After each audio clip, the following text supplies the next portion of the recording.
আপনার কাছে মোহরও নাই, আপনার কাছে স্ত্রীর মোটামুটি ডাল ভাতের ব্যবস্থা করার কোনো অ্যারেঞ্জমেন্টও নাই, ঢাল নাই, তরবারি কিছুই নাই, কিন্তু আপনি নিধিরাম সর্দার হইতে চাচ্ছেন, এই সুযোগ নেই।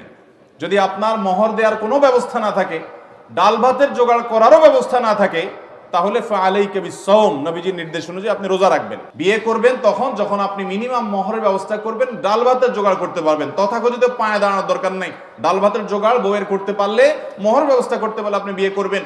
এরপরে যেটুকু টানাটানি আছে, আল্লাহর ওয়াদা আছে আপনাকে অভাব দূর করে দিবেন।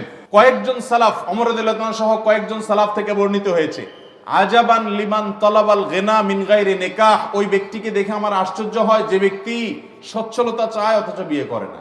কারণ বিয়ে করলে আরেকজন যে আসবে তার রিজিকও আল্লাহ তাআলা নিয়েছেন না নেন নাই, অতএব তার রিজিক সহকারে আসবে ইনশাআল্লাহ বিইذنিল্লাহ।